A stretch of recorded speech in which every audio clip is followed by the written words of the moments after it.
Bom, gente, começando aqui que a Anvisa ela está fazendo 25 anos, né? Então vocês vão ver esse nosso layout aí por um tempo. A gente fez, na verdade, 25 anos, né? Mas ao longo desse ano a gente tá com algumas expectativas até de eventos. E então a gente queria já introduzir assim, né? Que a sanitária organizada dessa forma que a gente vê agora como Anvisa, ela tem 25 anos, mas a gente sabe que a vigilância sanitária é centenária. Então, o que nós vamos começar aqui, inclusive, tem um impacto, né, nesse serviço do que é conhecido por todos nós. Aí, ai, gente, cadê meu passador aqui que nós está passando? Pronto, agora foi.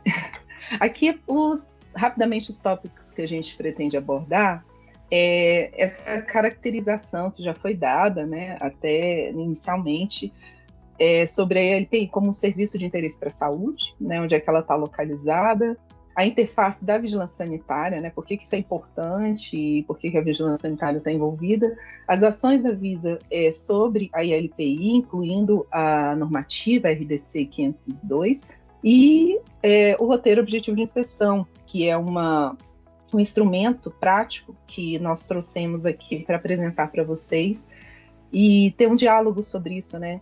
Ver de repente como que o Estado também pode participar conosco dessa ação. Bom, serviço de interesse para a saúde tem uma breve definição que a gente usa aqui na Anvisa, que são essas atividades onde há uma prestação de assistência, uma prestação de serviço, que pode ou não ter um impacto, né, à saúde do indivíduo. A questão é que qualquer coisa que a gente faz tem um risco associado, né? E a função, na verdade, da vigilância sanitária é isso, observar esse risco e ver até que ponto, né, que aquele procedimento ele não está deixando evidente esse risco tanto para quem é usuário do serviço quanto para quem pratica o serviço. Então, nessa área especificamente de serviço de interesse para a saúde, como o Juliano falou, a gente tem um amplo espectro, né? Desde de serviço de hotelaria, atividades de educação infantil, passando pelas ILPIs e comunidades terapêuticas acolhedoras, né? A vigilância sanitária local também tem o serviço de funerária, que estão ali atrelados a isso, serviço de assistência social, né? Sem alojamento, atividade de embelezamento, não sei como é que é para vocês aí, mas esses aqui são os nossos campeões de denúncia, né? Serviço de optometria. Então, a gente tem, assim, uma gama de serviços que são oferecidos e que ficam na visão da vigilância sanitária, até porque necessita-se do alvará sanitário para que essas atividades possam ser exercidas, né? Então, com o que a gente trabalha? Com gerenciamento de risco. Né? A gente observa aquilo para ver até que ponto, como falei, que as pessoas que estão envolvidas ali naquela atividade, elas estão próximas ou não desse risco, porque ele existe. Né? Mas, assim, a gente sabe que há algumas etapas que podem ser feitas para que ele seja minimizado. E esse serviço seja feito com qualidade e com segurança para aquela população que está sendo, para onde esse serviço está sendo oferecido, né? Então, esse gerenciamento de risco, ele é um conjunto de procedimentos, um conjunto de recursos que a vigilância sanitária ela utiliza para fazer essa observação, que vão culminar basicamente, mas não se limitam a isso, né? Aqui a gente fez de uma forma simplificada, mas uma forma que os colegas também já conhecem essa dinâmica. A gente identifica o serviço, avalia e, a partir daquela avaliação, se foi detectado um risco infragante ou não, né, um risco que a gente fala também potencial, a gente vai para as medidas sanitárias possíveis. Né? Então, como é que a gente identifica isso? Fazendo perguntas, por exemplo, eu falo que quem trabalha com vigilância sanitária naturalmente começa a avaliar tudo isso, a ver o pior cenário em tudo, né? Não que a gente seja pessimista, mas começa a ficar inerente aquilo. Então a gente faz as perguntas, né? O que pode dar errado aqui? A probabilidade que aquele serviço tem de oferecer aquele risco. Quais que são as possíveis consequências envolvidas, né? Então a gente fala de gravidade e severidade, né? Poxa, é uma coisa que pode suscitar no impacto direto da saúde, é uma coisa que a longo prazo vai suscitar no impacto da saúde da pessoa ou algum dano. Qual que é a dificuldade de verificar esse problema, né? Muitas vezes ele não está óbvio, não está objetivo. Como eu falei, a gente trabalha com esse conceito também de risco potencial, né? Daquela atividade ela realmente levar a algum fator de risco e até levar ao que a gente fala que é um dano ou um evento adverso. Então, quais são as fontes desse perigo? Então, tudo isso a vigilância sanitária olhou. Tem umas coisas que são mais objetivas, como foi comentado, e outras que podem levar a um evento, né? Então, isso também está intrínseco à avaliação. Então, a gente detectou aqueles riscos que podem estar associados com infraestrutura, com os processos que são utilizados naquele serviço, com o perfil da população usuária. No nosso caso aqui, acredito que está até bem óbvio, né? Essa população, ela tende a uma vulnerabilidade, ao exercício da profissão, muitas vezes está ligado com isso, né? E uma coisa curiosa, que os riscos de serviço de interesse para a saúde, ele nem sempre é evidente, né? Então, para os serviços de saúde, esse risco, ele às vezes está melhor desenhado, né? Tanto que a gente tem uma relação de normas ali que elas são bem mais objetivas para serviços de saúde, para serviços de interesse nem tanto. Então, se os colegas assim ficam na dificuldade, principalmente quem entrou agora nessa atividade, é um exercício mesmo que a gente vai fazendo para poder detectar esse risco. E as medidas sanitárias, né? Aquela que é mais palpável, talvez, um auto de infração, né, que costuma ter, exatamente apontando quais foram as não conformidades que levaram a vigilância sanitária a identificar aquilo como um risco. A comunicação em saúde, que ela é feita de várias maneiras, publicações, na conversa com o setor regulado, né? Medidas de orientação, uma publicação de um ofício, alguma coisa que foi detectada que tem um espectro um pouco maior, ligado ali com a epidemiologia, então a gente trabalha em conjunto para comunicar essa medida de tomada de cuidados, né? E a população com outros órgãos envolvidos. Olha aqui o nosso exemplo, né? Essa reunião acho que é um excelente exemplo dessa medida que a gente tem também, que é uma medida sanitária para evitar esses riscos. E vamos falar agora dessa longa permanência para idosos, né? Qual a relação delas com a vigilância sanitária? Bom, como foi bem definido, né, as instituições elas têm essa definição de ter um caráter governamental, não governamental, que vai aí para essa definição também do que é privado, do que é público, ou que é também, numa linguagem um pouco mais coloquial, filantrópico, né? Ela tem um caráter residencial e é destinada ao domicílio coletivo de pessoas com idade igual ou superior a 60 anos, né? Com ou sem suporte familiar, em condições de liberdade, dignidade e cidadania. Essa é uma definição que está na RDC 502. Vale lembrar que, na verdade, que essa definição ela remonta desde a 283, que é a resolução da Anvisa que antecede a 502, e ela tem muitos detalhes importantes, muitos detalhes que são importantes para a vigilância sanitária e também para os outros órgãos de controle que estão ali olhando para essa instituição. Quando a gente fala, por exemplo, de pessoa idosa, lembra da nossa avaliação lá? Bom, é uma pessoa que tem um perfil de saúde que ele é variável, ele não que nós não tenhamos, né? Mas nós que eu estou falando, pessoas com menos de 60 anos, a gente sabe que tem jovens aí de 60 anos ou mais que estão até com uma qualidade de vida e uma atividade melhor às vezes que a nossa, mas no geral, a evolução do histórico de saúde dessas pessoas tende a limitações. Por exemplo, são pessoas que têm mais doenças crônicas, né? Isso epidemiologicamente falando. Tem alguns riscos que são riscos sociais que podem estar envolvidos com essas pessoas, variantes históricos, como a gente mesmo sabe, né? Quem sabe um pouquinho dessa história de como surgiram essas instituições, elas estão ali ligadas muito com uma questão de assistência social, né? Então, tem uma vulnerabilidade econômica também associada, de família. Nem sempre as que estão ali têm uma família, objetivamente, ou a família não está acessível. Tem várias características que vão impactar nesse perfil de saúde da população. As próprias limitações físicas, como a gente colocou ali, das atividades diárias, que podem ser desde a mobilidade até realmente uma dependência, né? Na norma a gente tem ali graus de dependência, 3 graus de dependência atualmente identificados para essas pessoas que estão nessas residências.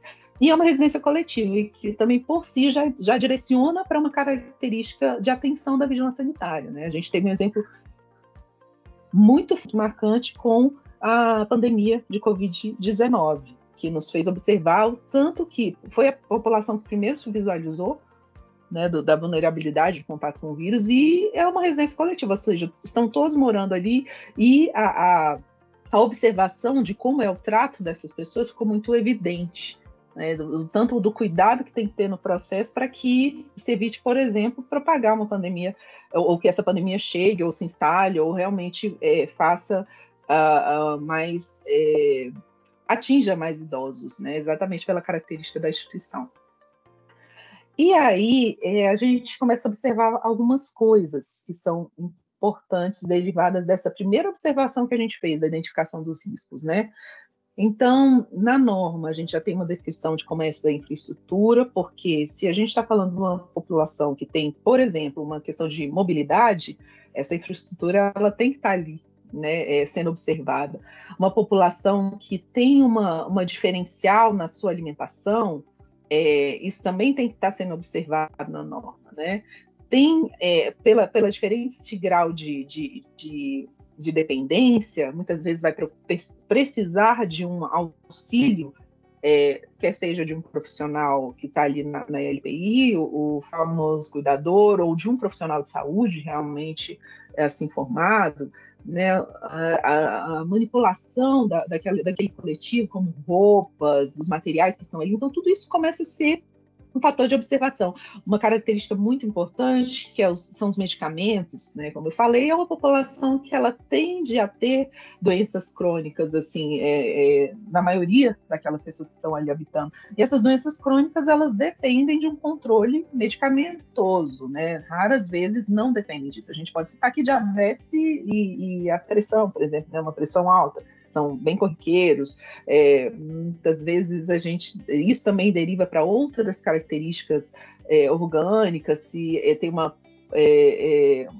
vários medicamentos ali envolvidos, então talvez uma pessoa que precise de uma observação melhor da parte dos médicos, porque tem outros órgãos que podem ser atingidos, que às vezes não eram, né, mas pelo uso de medicamentos pode derivar aquilo. Então, tudo isso é observado, né? O gerenciamento de resíduos, que é uma característica importante também, para que esse lugar ele esteja sanitariamente adequado para essa residência. Então, são pontos que já são abordados na RDC 502.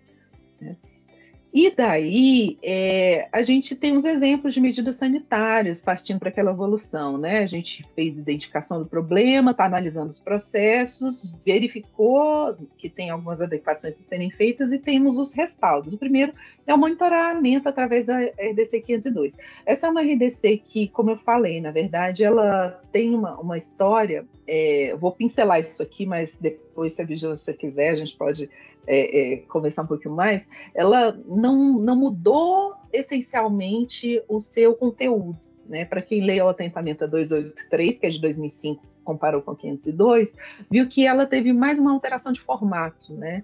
E isso é importante a gente falar, porque se é uma norma que ela teve mais uma alteração de formato, o mérito dela ali não mudou substancialmente, então as designações que estão ali, elas deveriam ser compreendidas ou estudadas, ou se ficar atento para isso, tanto pela vigilância quanto pelo regulado, há um tempinho já. Mas a gente sabe que isso não é fácil, né? Tanto que é por isso que a gente está aqui, porque é uma norma que ela tem umas características que vão além do que a vigilância sanitária pratica para outros serviços. Então, é um ponto de atenção, mas é uma norma que ajuda muito, né? Outra característica que aqui eu estou citando exemplos da Anvisa, né? O roteiro objetivo de inspeção, a gente vai ter uma fala da Alice um pouco mais dedicada para isso, mas a gente já tem um roteiro para esse tipo de instituição, que o quê? Ele visa auxiliar a vigilância sanitária nessa prática dela, né, de objetivamente ter ali os pontos sensíveis da norma abordados com a sua criticidade, para que a vigilância sanitária possa fazer o seu planejamento para abordar esses riscos junto com o regulado e ver a melhor maneira, né, de conduzir isso, não só com o regulado, mas com todos os atores que a gente já citou aqui, que são relacionados, o próprio Ministério Público, o Conselho do Idoso, a Secretaria de Saúde como um todo, né? A gente também precisa fazer essa observação, porque temos lá um destaque que eu gosto muito de fazer, que é o plano de atenção ao idoso, que ele envolve essa atenção à saúde. E como foi bem citado também, a Secretaria de Assistência, ela não pode de forma alguma estar desvinculada disso. O compartilhamento de informações, esse aqui eu vou falar dele um pouquinho mais, porque os próximos slides têm a ver com isso, e a interface com, por exemplo, no nosso caso, né, a gente está fazendo já uma interface com o Ministério da Saúde, Ministério do Desenvolvimento Social, Ministério dos Direitos Humanos, estamos aí com essa perspectiva de um estreitamento com o Ministério Público, para que a gente possa observar exatamente essa população, né, porque ao fim e ao cabo, o que a gente está falando aqui é de uma população vulnerável, que é a população idosa, né, que é quem está sendo ali servido pelo serviço. Aqui, gente, é a página da Anvisa, não sei se todo mundo já teve tempo até, né, curiosidade para dar uma olhada nela, mas eu vou falar dos caminhos para a gente falar dessa parte da comunicação em saúde, né. A nossa área, ela está, como falou a Alice, na área de serviços de saúde, né, então vocês vão encontrar, quando vocês abrem a abinha aqui, é uma fotografia, mas se vocês forem abrir, tem uns tracinhos aqui que vai para assuntos, né, a gente vem aqui para serviços de saúde e acha que serviço de interesse para a saúde. Nessa página de serviço de interesse tem uma breve introdução e a gente tem aqui abas direcionadas para os dois serviços que têm normas objetivas, a Anvisa, que é a Comunidade Terapêutica Acolhedora, né, RDC 29 de 2011, e aqui as instituições de longa permanência para idosos, que é 502 de 2021. E temos perguntas frequentes relacionadas aos outros temas que a gente falou aqui que aborda, né, todos nós aqui na área de serviço de interesse para a saúde. Para os curiosos, mas eu acho que também é uma coisa bem importante para se dedicar, a gente tem esses dois pontos de atenção e de controle aqui, que são os relatórios de denúncia, né? A gente tem relatórios desde 2016, você me corrige, tá, Alice, se eu estiver errada aí com a data, mas tem bastante tempo que a gente monitora esses relatórios, e os relatórios das atividades que nós fazemos. Eu falo que é uma inspiração para as vigilâncias, né? De repente a gente precisa de se organizar, mas eu já vi que o Espírito Santo está bem posicionado nisso aí, mas são ideias para tornar público não só as nossas atividades, mas também para inspirar algumas ações de vigilância, né? Estamos aqui no nosso site. Aqui é a página essencialmente de ILPI, né? Que é eu abro aquela abinha anterior, entro aqui. Aqui a gente tem essa explicação que eu dei para vocês muito brevemente, mas acho que vale a pena ter, de por que virou de 283 para 502, né? Então, clicando aqui, nesse clique aqui, tem esse resuminho. A gente tem aqui, de uma forma também dividida nos tópicos, as informações sobre a RDC 502, né? Que isso aqui vem baseado nas denúncias que nós recebemos e também nas dúvidas técnicas. E aqui é um conjunto de normas que podem conversar, depender do que for oferecido naquele serviço, se extrapolar, se tiver realmente uma interface muito objetiva com serviços de saúde, outras normas que estão ali relacionadas. Aqui o histórico da regulamentação, vou passar rapidinho, que eu acho que eu já estou falando pra caramba, já tenho que passar para a Alice. E chegou o momento da gente conversar um pouquinho sobre o ROI, tá? Vou passar a palavra agora para a Alice, para ela poder detalhar essa parte importante aqui da nossa conversa. Gente, então, como a gente falou no início, isso aqui é uma conversa para a gente ajudar primeiro, né, nessa organização, porque a gente sabe que como a vigilância sanitária tem um escopo muito grande, às vezes as fiscalizações de serviço de interesse para a saúde, elas ficam meio perdidas, né? Então, a gente precisa de muita organização para poder não deixar as instituições de longa permanência, as comunidades terapêuticas meio de lado. E é essa a ideia que a gente tem hoje. Então, a Anvisa desenvolveu um roteiro objetivo de inspeção, que é o que a gente chama de ROI, né?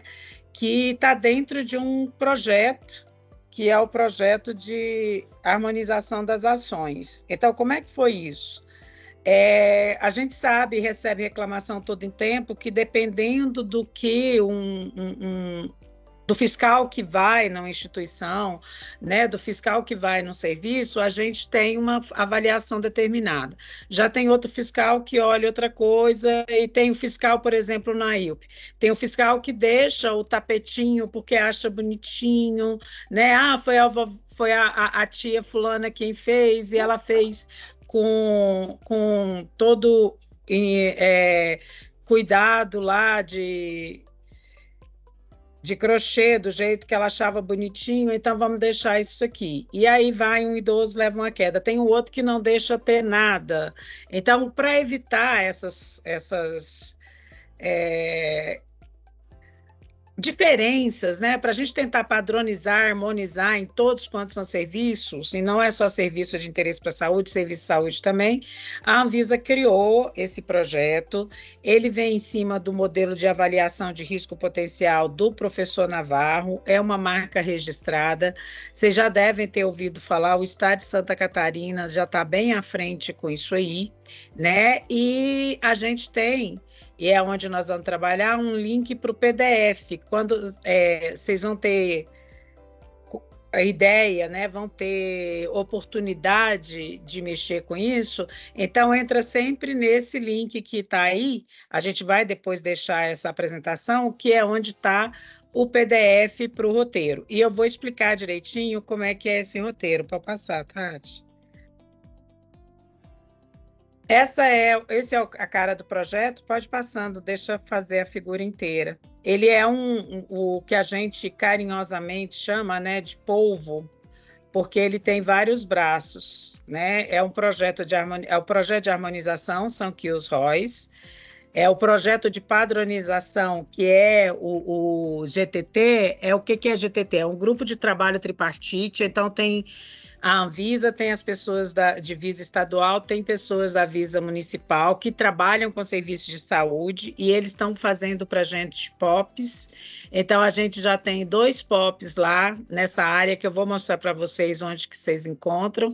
E tem um que saiu agora, que é um POP para inspeção remota, né? Quando você não pode ir, que você pega primeiro a fiscalização. Às vezes, a gente usa muito isso, né, algumas vigilâncias, até como uma pré-inspeção, né?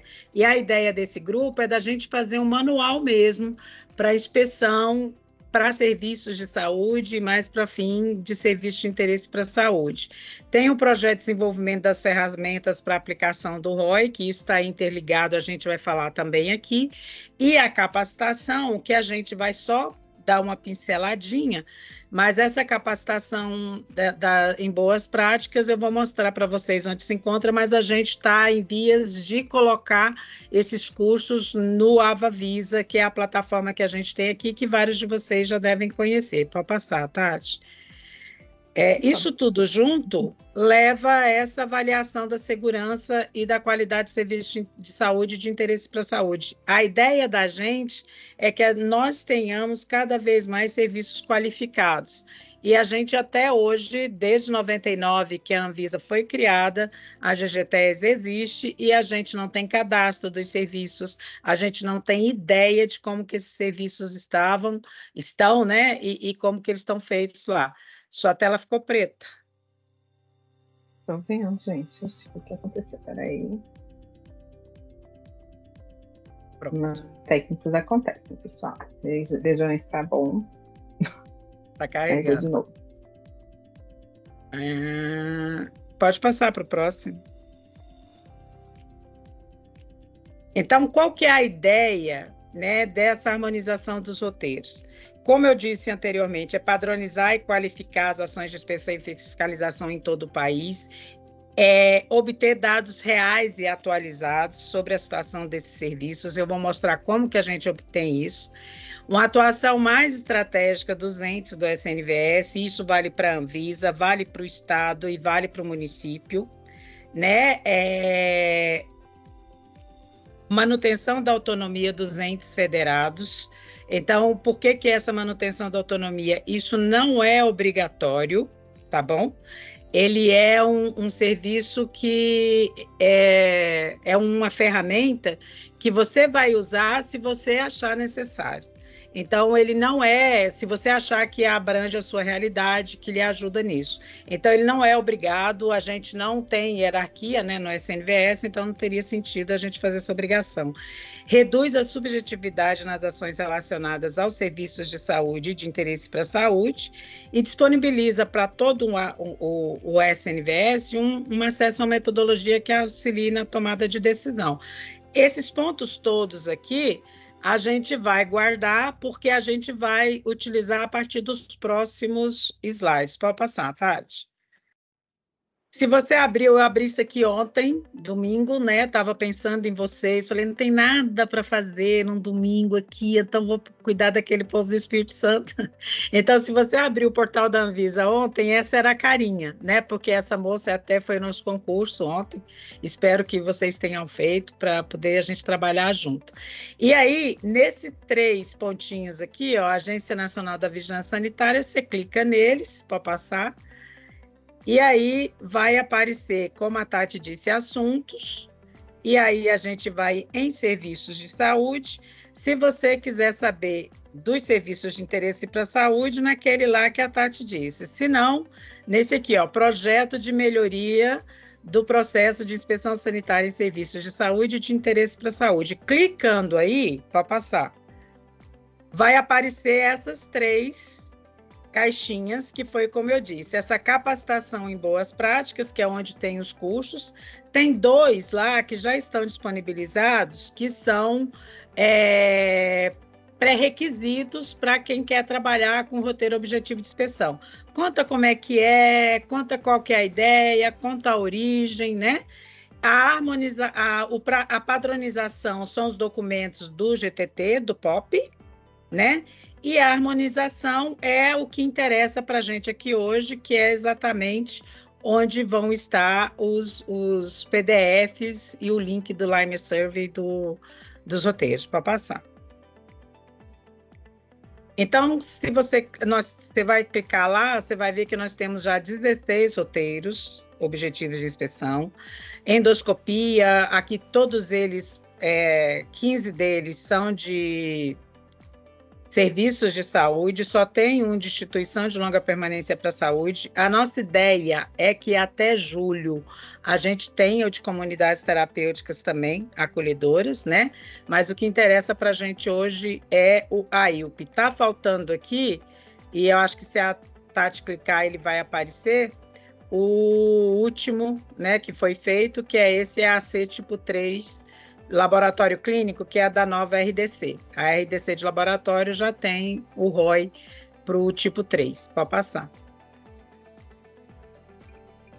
Então, essa é a cara do famoso ROI. Aqui, você vai clicar lá embaixo em PDF, naquele link lá em cima que eu falei para vocês, né? Naquela primeira página que tinha. Qual que é a diferença desse roteiro para os roteiros anteriores? Primeiro que esse roteiro, ele não é binário, ele não é conforme e não conforme. Aí aqui você vai colocar qual a unidade, que no caso do nosso não é unidade de saúde, né? É unidade de serviço de interesse para a saúde, você vai colocar o nome da instituição.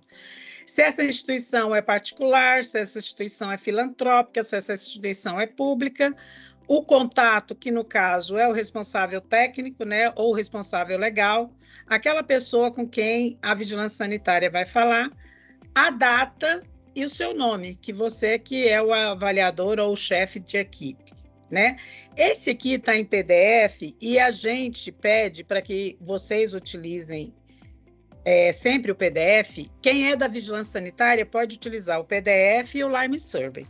Quem não é da vigilância sanitária não pode utilizar o formulário Lime Survey, que é um formulário que depois eu vou mostrar para vocês onde é que chega. Se você quiser passar, e isso acontece muito, as vigilâncias sanitárias, antes de irem para um serviço, elas mandam esse roteiro para o próprio serviço. E o serviço faz como se fosse uma espécie de avaliação, né? Mas aí tem que ir nesse PDF. Essa é a carinha dele.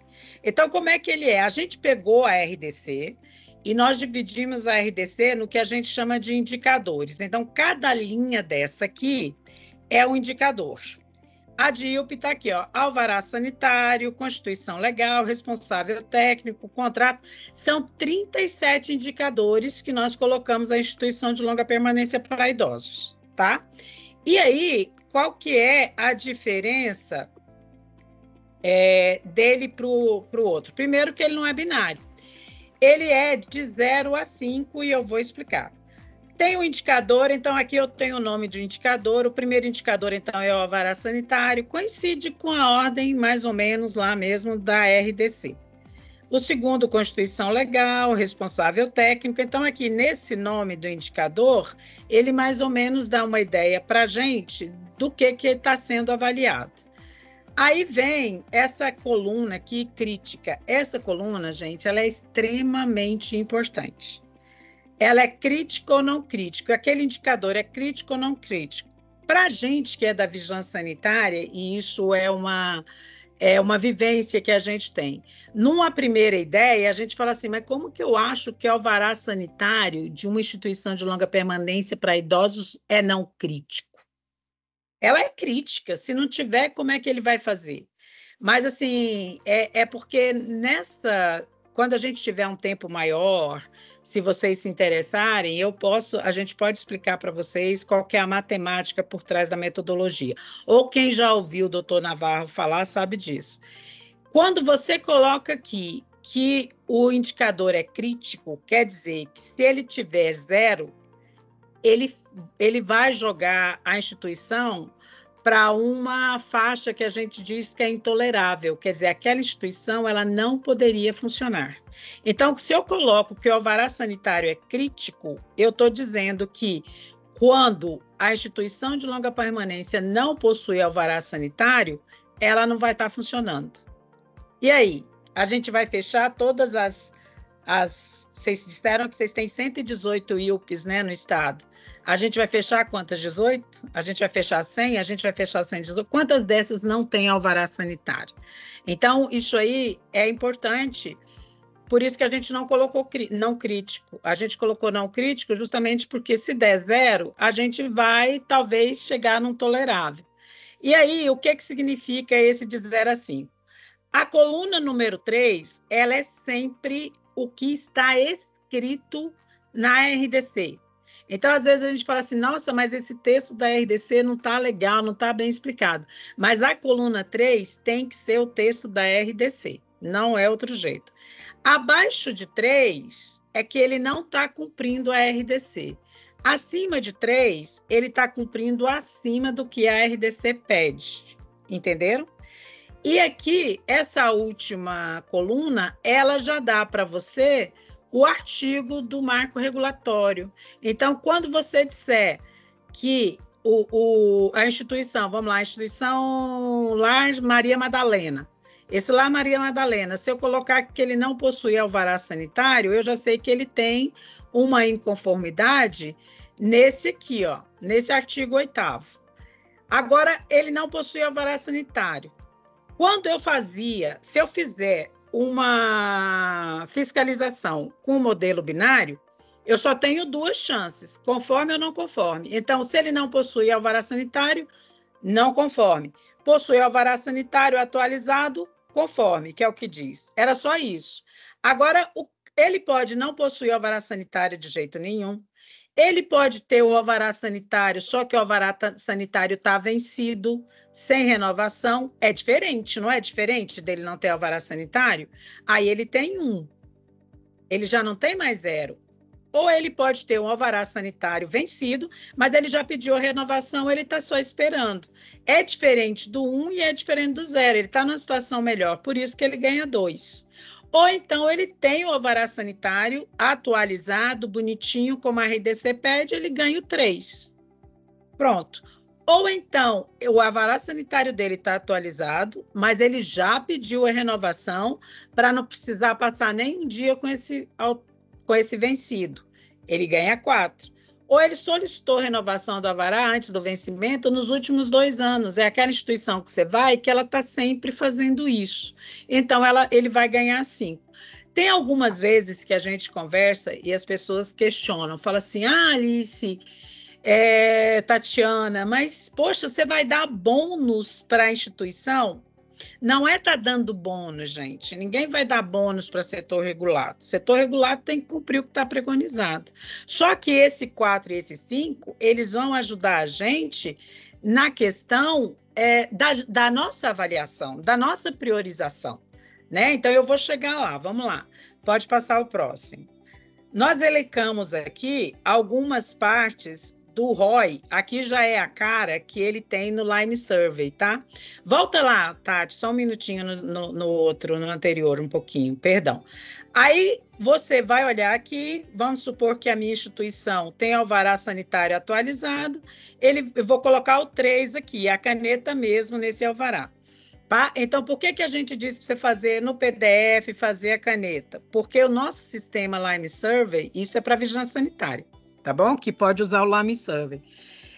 Ele é muito instável, você não pode ficar com ele aberto muito tempo, que você perde a informação. Então, o que a gente faz, o que a gente orienta é que você leve o PDF, preencha o PDF e depois você tem um estagiário, alguém na vigilância sanitária que repassa para você para o Lime Survey. Então, você vai colocando aqui, ó, os números, né, do que você acha que mais chegou para ele. Importante, ele só atinge o 1, eu só posso marcar 1 se ele passou o 0, tá? Então, por exemplo, eu só posso marcar o 4 se ele tem o 3, eu só posso marcar o 5 se ele tem o 4. É assim que funciona. Vou passar agora para o próximo. Nós elencamos alguns que aí a gente vai aproveitar para explicar mais a ferramenta e já trabalhar alguns pontos importantes, que são questões de dúvidas, né, na fiscalização de IUP, que é essa questão da que a IUP é legalmente constituída. A gente colocou esse aqui como crítico. Então, o que é que isso quer dizer? Lembra lá o que foi que eu falei? Se for crítico, na hora que dá 0, ele leva você para o intolerável, porque essa metodologia ela vai classificar a instituição em 3 itens: intolerável, aceitável ou tolerável, né? Então, intolerável é que ela não pode funcionar daquele jeito. Ah, Alice, então quer dizer que você dá intolerável, eu vou fechar? Calma aí, muita calma nessa hora que a gente vai conversando, tá bom? Então, ela não é legalmente constituída, ela não tem nenhum... Aí, se você tiver dúvida nesse 0, nesse 1, nesse 2, vamos lá no 3. O que é ela não ser legalmente constituída? Ela não tem estatuto registrado, ou ela não tem o registro de entidade social, ela não tem regimento interno, ela não está inscrita no Conselho do Idoso, que existe lá no município. Se ela não tem esses aqui, ela não está legalmente constituída. E aí, por que é que a gente colocou isso como crítico, né? E aí, Tatiana, nessa parte aí, se você quiser, pode me interromper, que a gente vai fazendo uma tabelinha. É que esse aqui gera clandestinidade. É isso que é importante para a gente. A vigilância sanitária, mesmo que a instituição não possua alvará, a gente tem que saber. Porque qual é um dos casos que a vigilância sanitária, que a instituição pode não conseguir um alvará? Um caso que acontece quase sempre. A instituição está num prédio tombado, né? Um convento antigo, né, que eu sei que vocês têm uns maravilhosos aí no Espírito Santo.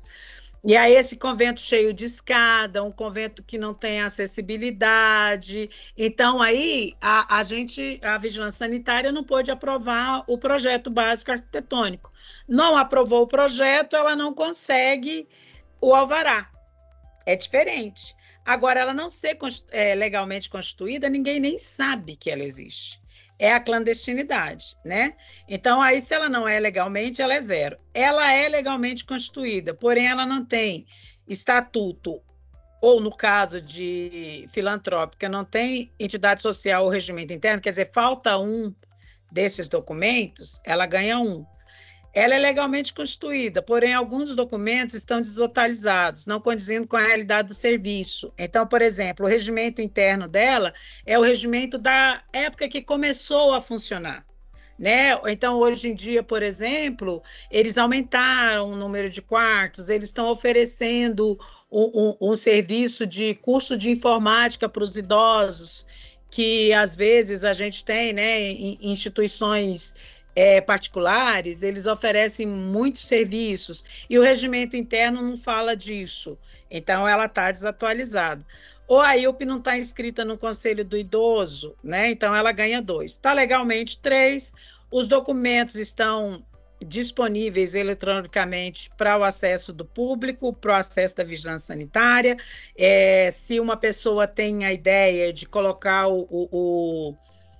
o idoso dela nessa instituição, ela pode acessar, está lá, ela já vai ver o regimento, já vai ver o modelo de contrato, ou se a vigilância sanitária tem alguma dúvida, também entra e pode colocar, ela já ganha o 4.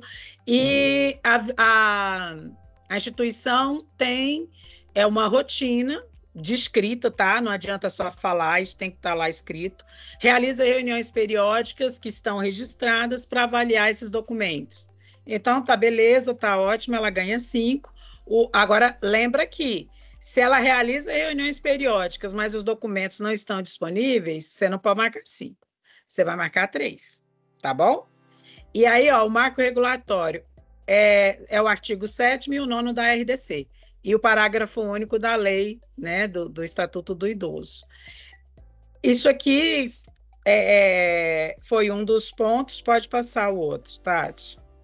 Eu queria só fazer um comentário rapidinho sobre a clandestinidade, né? A gente já tem no radar que isso é uma questão muito forte quando a gente fala desse tipo de instituição. Então, a gente utilizar esse item com força, né? Quer seja vocês adaptando o ROI e assim, entrando, ou usar realmente quando vocês forem fazer essa instituição, é uma coisa que torna essa questão um pouco mais visível, né? Porque muitas vezes a gente vê que está na observação da vigilância, agora a gente precisa também caracterizar isso para que a própria instituição ela também se enxergue assim. Uma coisa que eu costumo falar é que, pela historicidade desse tipo de instituição, eles mesmos não se enxergam como serviços muitas vezes, né? Vão beirando ali a questão do assistencialismo. Então, uma vez que a gente começa a dar luz para isso, olha, por que você está sendo constituído assim? Porque você está ali com vidas, tem vários regulamentos que precisam ser estabelecidos para quando você está lidando com pessoas, né? Então, esse é um caráter também da comunicação que a gente comentou lá. Como é que a gente se comunica com esse serviço para que ele se enxergue assim, para além de por exemplo, ter idosos morando ali num coletivo, mas sem nenhuma assistência ou sem nenhuma observação realmente da qualidade de vida desses idosos. Isso é interessante também para a própria vigilância, né? Pode deixar aí mesmo. Para a própria vigilância, porque é importante que a gente conheça, que a gente saiba, né? No nosso território, quantas que a gente tem, como que a gente tem, né? Então, o próximo aqui que a gente escolheu, dos 37. A gente escolheu os recursos humanos, lazer, limpeza, alimentação e lavanderia. Esse aqui é sempre um imbróglio, é sempre um problema sério que a gente tem, até por conta dessa questão que a Tati acabou de levantar, né? Que muitas delas, a gente é assistencial, eu estou fazendo caridade, para onde que vão os nossos idosos, os pobres dos velhinhos, eu sou a pessoa mais boazinha do mundo, não estou dizendo que não é, gente. Né? Mas a gente tem que ter um olhar de vigilância sanitária. Nós somos fiscais de vigilância sanitária, nós zelamos pela segurança do serviço. O idoso que está lá dentro, ele tem que ter segurança física e emocional. Né? Então, o serviço, várias dessas instituições, vocês mesmos falaram, vocês têm 77 instituições particulares. Né? Então, o idoso paga. Em algumas delas não paga barato. Aqui em Brasília mesmo, há alguns anos era R$6.000 por idoso, em algumas instituições mais melhores ranqueadas, né? Então, Hoje chega a mais de R$ 10.000 por idoso. O próprio GDF, que é o nosso governo aqui, ele paga mais de R$ 2.000 por vaga em algumas instituições por pessoa. Então, é importante você conhecer, você saber qual que é aquela instituição. Aquela instituição que realmente vive só dos 70% do salário do idoso, né? Se ela recebe um outro tipo de recurso, se ela vive mesmo só com doação. Então, é importante você saber, até para ir acertando. Não estou dizendo que você vai exigir menos. A gente não quer serviço de segunda, terceira classe aqui.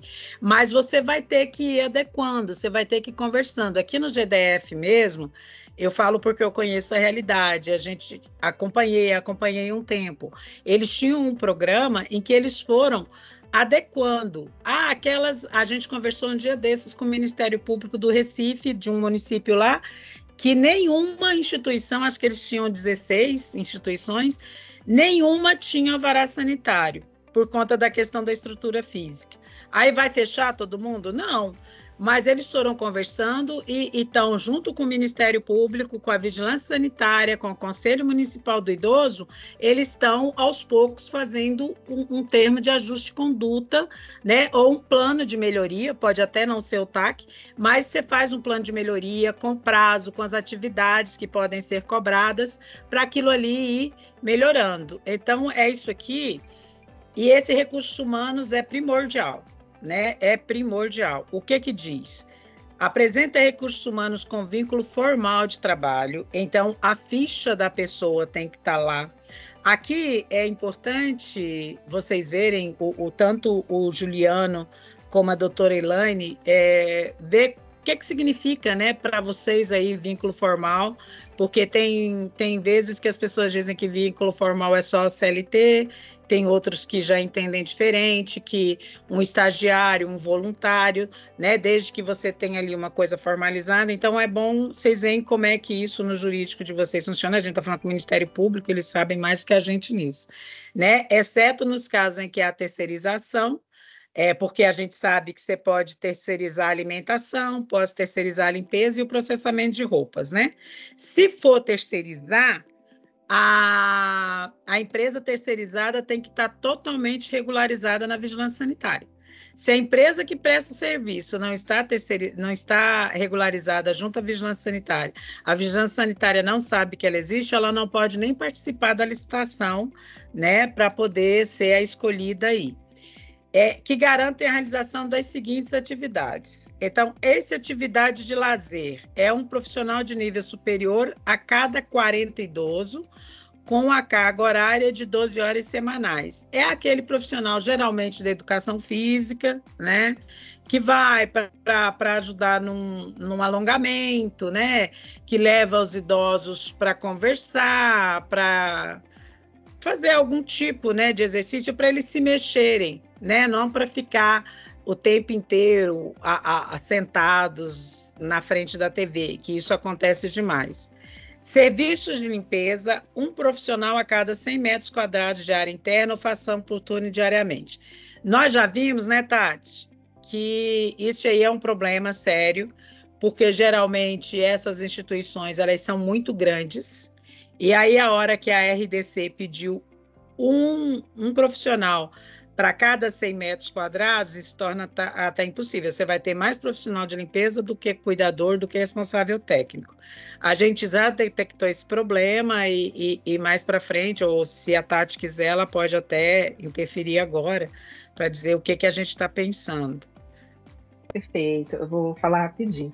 Primeiro, a gente precisava entender qual era a origem, né, disso aqui. E, assim, em contato com o Ministério dos Direitos do Desenvolvimento Social, eles falaram que, à época, né, porque dá para perceber que essa RDC ela foi, de novo, remontando. Esse aqui é um texto de 2005, da 283.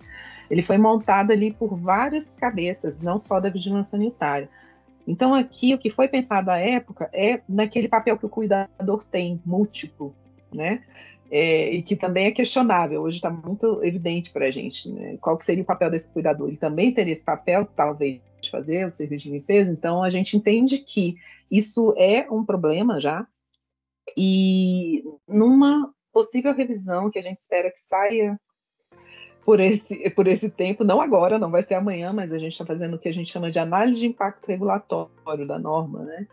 Isso já foi detectado como um problema para a gente fazer uma remodelação dessa característica, né? O que é o profissional de limpeza que trabalha nessa instituição, que ele seja dedicado, como a Alice falou, ter um vínculo formal realmente reconhecido, né? Não seja uma pessoa que está ali, às vezes temporária, ou nessa questão de uma coisa meio informal, que a gente não entende até o que ponto que ela pode estar ali, mas também tem identificado quais são suas atividades como um serviço de limpeza, né, para aquela quantidade de idosos. Tá. E aí o serviço de alimentação, volto aqui a falar que a alimentação, se for feita dentro da instituição, ela tem que seguir todas aquelas boas práticas, que é aquele manualzinho, aquele curso, né, que a GGALI tem. Então, aquilo que a gente exige para um restaurante, aquilo que a gente exige para um serviço de alimentação, a gente tem que exigir aqui, né? Aquela questão da geladeira separada, aquela questão da dieta especial, nesse caso aí é muito importante. A gente tem idoso diabético, né? A gente tem idoso com hipertensão, como a Tati falou, essas doenças crônicas. Então, tem que estar ali à vista do cuidador, do cozinheiro, né, essas dietas especiais. Então, quando você chegar lá, você pede, tá? Junto com quando você pede também a ficha individual do que eu vou falar na próxima, né, do residente, a gente tem que saber também qual que é a dieta especial dele. Serviço de lavanderia, um profissional para cada 30 idosos ou fração diariamente. Esse aqui é um problema sério que a gente está tendo, né, mas mais na frente a gente vai falar para vocês que a gente está pensando em ajudar as próprias instituições, né, com a criação de um POP para processamento de roupa. Lembrando que pode ser um serviço terceirizado, né? Lembrando que aquele idoso que é autônomo, tal, e que ele tem vontade, ele mesmo pode cuidar da roupinha dele, né? Lembrando que a roupa tem que ser separada, você não joga todo mundo lá, vai que tem um idoso que gosta mais de um vestido, de uma camisa, aquilo ali é dele, né? Você tem que separar, tem que cuidar. É a questão da cidadania, da dignidade que a gente tem aí. Se o número de profissionais daí, o P superior exigido é o sonho de todo mundo, você leva 4. E se você tem pessoas dedicadas exclusivamente para essa equipe, vai para o 5. Pode passar, Tati. E a questão também, que é outra que a gente tem muito aqui, que é essa questão dos banheiros, né? E essa parte que a gente pegou é a parte de que eles têm que ser separados, né? Que ele tem que caber a cadeira de rodas. A gente tem muito disso aqui. Mas então é o banheiro coletivo, que é aquele da área externa, que permite a transferência de uma pessoa em cadeira de rodas, com a porta dos boxes possuindo vão livre de 0,20 na parte inferior. A gente tem muita dificuldade, porque eles querem ter uma porta menorzinha aqui, mas tem que dar para passar a cadeira de roda, a cadeira de banho. A cadeira de banho já é menorzinha, né? Mas a cadeira de rodas que leva o idoso até lá, ela tem que dar.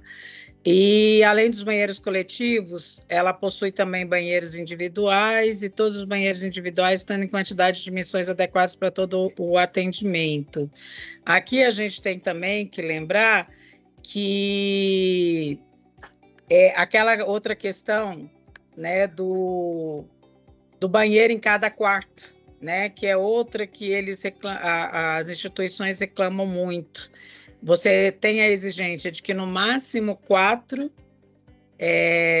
residentes por quarto, e que cada quarto tem que ter o seu banheiro lá dentro, tá? E tem que ter, porque o idoso, imagina o idoso levantando no meio da noite para poder procurar o banheiro. A gente, quando acorda, a gente acorda, né, meio variado. O idoso também, tem idoso que toma muito remédio para dormir, qualquer pessoa. Então, a suíte é o mínimo que a gente pede aí, tá bom? Pode passar. E já terminando essa parte aí, a gente tem as rotinas, que esse aí a gente resolveu colocar para chamar a atenção de vocês do tanto que é importante. A organização da instituição de longa permanência para idosos, tá? Então, a organização, a rotina, como eu falei há pouco, da alimentação, a rotina do cuidado do idoso, a hora do banho de sol dos idosos é tal hora, tem muitos idosos, então a gente divide. Isso tudo tem que estar escrito, tipo um checklist para poder fazer. É interessante, por exemplo, eu ouvi de uma fiscal que ela gosta de ir na instituição pela manhã, que é a hora que os idosos estão tomando banho, que aí ela aproveita, ela já vê se a rotina do banho está escrita, se a rotina do banho está sendo cumprida, como está sendo cumprida, se você tem um número adequado de cuidadores para auxiliar no banho, se os banheiros estão adequados. Então, é esse tipo de cuidado que a gente tem que ter. Não estou dizendo, eu não vou conseguir ir em todas as IUPs pela manhã. Não, mas então vai a hora da tarde. A gente não preconiza na RDC que eles têm que ter 6 refeições? Cadê o POP? Cadê a rotina que diz qual que é o horário das refeições? Cadê o cardápio dessas refeições? Chega no horário da refeição da tarde para ver se eles realmente estão recebendo, né? Porque são 6 refeições por dia. Tá? Então, dispõe de rotinas e procedimentos escritos referentes ao cuidado do idoso. E aí, aqui é importantíssima aquela individual, né? Aquele idoso. Mas não tem médico na instituição. E aqui, gente, a RDC não exige mesmo. Não tem enfermeira. Não exige mesmo. Nem responsável técnico tem que ser da saúde. Mas o que acontece? Na ficha do idoso, tem que ter que, se ele tiver alguma intercorrência, tem que estar lá colocado, ó. Sentiu-se mal, teve dor de cabeça, a gente deu uma dipirona, porque ele toma sempre, ou então ele passou mal. Para onde que ele vai ser levado? Esse idoso tem plano de saúde, então esse idoso você tem que chamar, a gente pode levá-lo para tal hospital, mas como é que ele vai ser levado? Não, a própria instituição já tem transporte. Não, a gente vai chamar o SAMU. Não, a gente vai entrar em contato com a família. Esse aqui, a família mora aqui pertinho, a família, qualquer coisa, a família vem. Isso tem que estar escrito na ficha individual do idoso. Tá lá. Como que ele vai ser atendido no caso de intercorrência, tá? Essa do atendimento, né? Se ele tem plano, se ele não tem, se é pelo SUS, se não é. Quando ele é internado, quando ele volta, se foi uma infecção, ele vai. A instituição tem um local para deixar ele mais quietinho ali um tempo. Isso é importante a gente cuidar. Não tem, a gente vai cuidando deles, tipo, adota mesmo aquela instituição para a gente ir resolvendo aos poucos. Ao longo do tempo, e elas vão melhorando, porque a nossa ideia, eu volto a repetir, não é fechar, não é liberar qualquer instituição de longa permanência, é que elas melhores, que elas têm serviço seguro para cada um dos nossos idosos. Aí pode passar, Tati. Quando você preenche aquela parte ali que a gente viu do Lime Survey, quando você coloca lá 2, 3, 5, 4 em todos os 37 itens, o próprio programa do Lime Survey vai fazer para você um cálculo e vai colocar a instituição numa dessas faixas aqui. Verdinho, aceitável, amarelo, tolerável, vermelho, intolerável. São mesmo muito parecido com o semáforo, né? A ideia já é essa mesmo. Isso aqui, vai passando, Tati, eu tenho a impressão que ela vai te ajudar. Isso aqui é o que a gente falou lá no início, lembra quando eu falei, você guarda esses índices, que é isso que a gente vai trabalhar? Isso aqui é que vai ajudar a gente na tomada de decisão. Porque, às vezes, você está vendo esse triângulo vermelho aqui? Vamos supor que isso aqui seja uma instituição. Eu fui lá em 2021... E ela estava, porque isso aqui, quanto mais se afasta do eixo 0, esse vermelho, pior ela está. Vai chegando perto de 1, é que o risco está maior, né? Então está intolerável. Ela estava em 2021 aqui, ó, muito próximo de 1. Estava aquela instituição que se eu tivesse outro lugar para mandar os idosos, eu ia mandar. Quando eu fiz, conversei, orientei, aí ele mandou o pessoal, a gente fez um grande evento na Vigilância Sanitária do município, a gente comentou com eles, apresentou a RDC, perguntou as principais dúvidas, ele levou a equipe e tal, ele já deu uma melhorada, né? E aí, quando foi a semana passada, a gente voltou lá e ele já está bem perto do tolerável. Tem uma segunda instituição, que é essa aqui, essa amarelinha, que ela está sempre no tolerável. Ela não muda, ela não melhora e ela nem piora. E tem uma verdinha que, quando a gente começou lá em 2021, ela estava jóia, perfeita. Aí depois ela foi piorando, e agora ela está bem perto de mudar de aceitável para tolerável. Então, o que que acontece? Qual que é dessas... Por isso, qual que é a questão da tomada de decisão? Eu vou fechar, eu vou notificar ou vou autorizar essa vermelha aqui. Ou eu vou notificar, autorizar essa verde aqui. Ou eu vou interditar essa que não quer melhorar. Você entendeu? É com a historicidade, com o tempo que vai passando, com as fiscalizações que eu vou fazendo, ele vai me ajudando a tomar decisão. Às vezes essa aqui estava aqui. Voltei, fiz toda a conversa, acertamos o TAC, eles prometeram diante do Ministério Público, ajoelharam para o Conselho do Idoso que ia fazer, não fizeram nada, continua lá. Chega um momento que você não tem jeito, você tem que interditar, né? Então, com essa historicidade, com esse tempo, a gente vai ajudar a gente a ver o que a gente pode fazer para melhorar, né, ou para autorizar o funcionamento, ou até mesmo para interditar cautelarmente, olha, não entra mais idoso aqui. Às vezes é o jeito, né? E outra coisa que isso te ajuda é assim, é muito na ingerência política, sabe, gente? Ah, você está de marcação com aquela instituição X. Você vai mostrar que não é você. Né? Olha, é uma ferramenta que o país inteiro está usando e a ferramenta que está dando que ela é intolerável. Então, às vezes, você tem uma clínica geriátrica que está sempre bem, você foi lá 3 vezes, ela está aceitável, no nível sempre bom, muito próximo. Para que é que você vai voltar lá e vai deixar de atender uma instituição de longa permanência para idosos que estava muito ruim?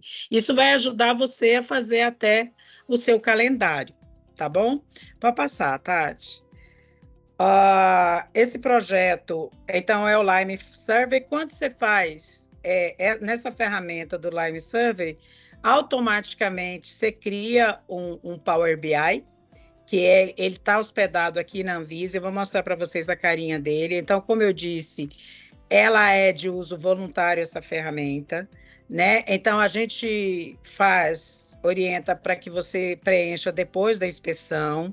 Então, na inspeção você leva o rascunho, depois você passa para esse Lime Survey, que tem essa cara branquinha aí que a gente viu.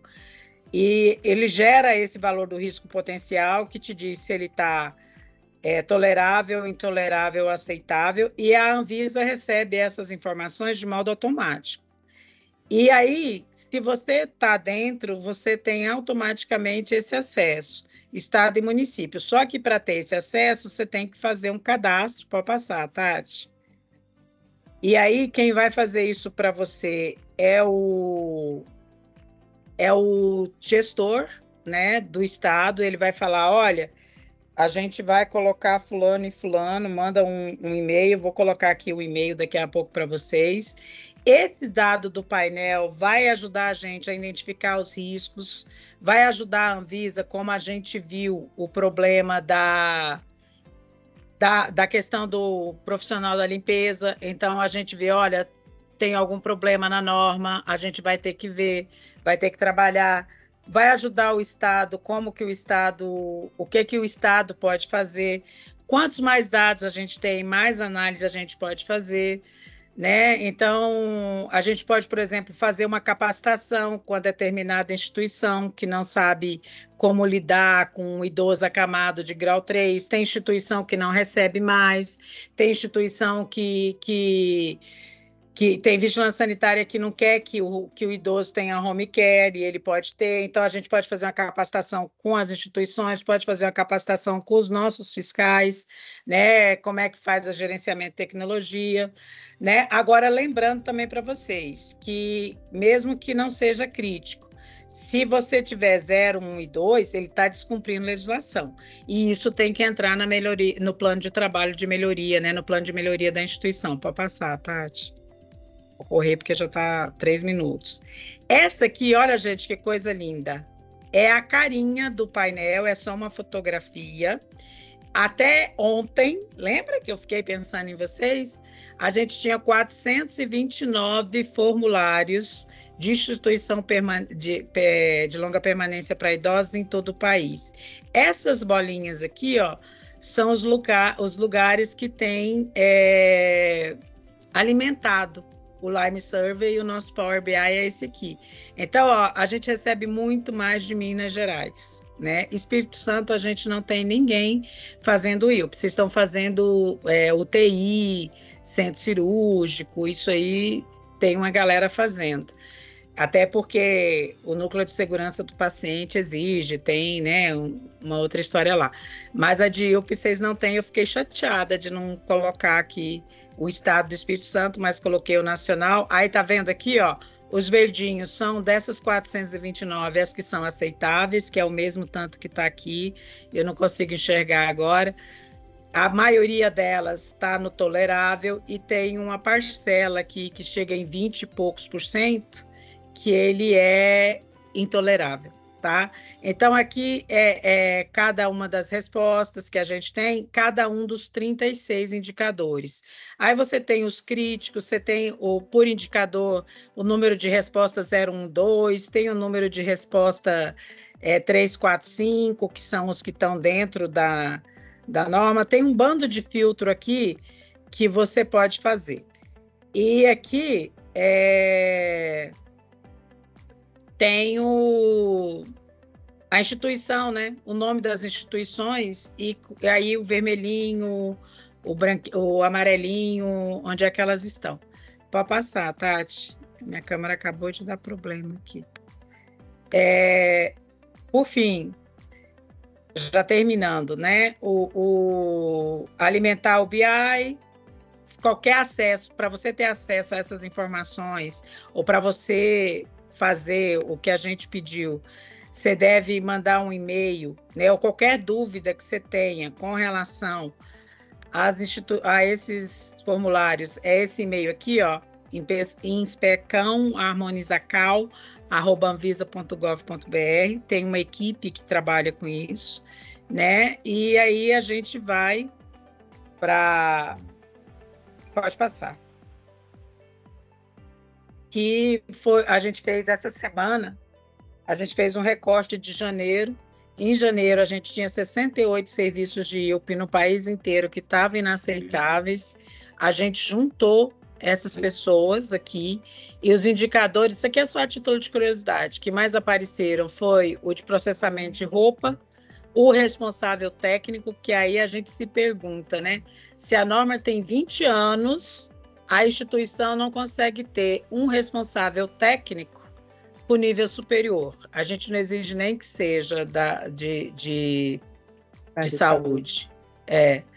E os recursos humanos, que é aquele que a gente mostrou para vocês, né? Então, a gente está trabalhando num plano global, plano geral de atuação, que onde vai ter atividades da Anvisa, atividades do Estado, atividades do município, para a gente poder trazer essas 68 instituições para a luz, né? A gente vai trazê-las para deixar de ser intolerável. E aí, tudo que a gente tiver lá, a gente vai chamar vocês, tá bom? A gente vai estar viabilizando.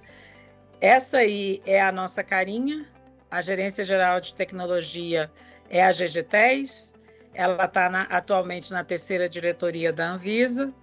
A gente tem a Gerência de Vigilância e Monitoramento de Serviço de Saúde, que vocês devem conhecer, que é a tal da GVIMES, que tem o Núcleo de Segurança do Paciente, as ações para prevenção de IRAS, né, nos hospitais, a Gerência de Regulamento, Controle Sanitário e Serviço de Saúde, a GREX, e aqui nossa coordenação, onde eu e Tatiane estamos, hoje somos só nós duas na coordenação, porque o terceiro está em férias e a outra está de licença capacitação. Então, tenham paciência conosco, né? Nós não somos filantrópicos, mas a gente tem problemas de recursos humanos, tá bom? Para passar.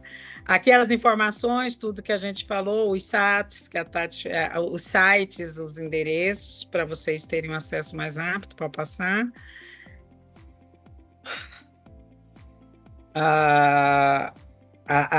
Os contatos da Anvisa, né? E os nossos e-mails.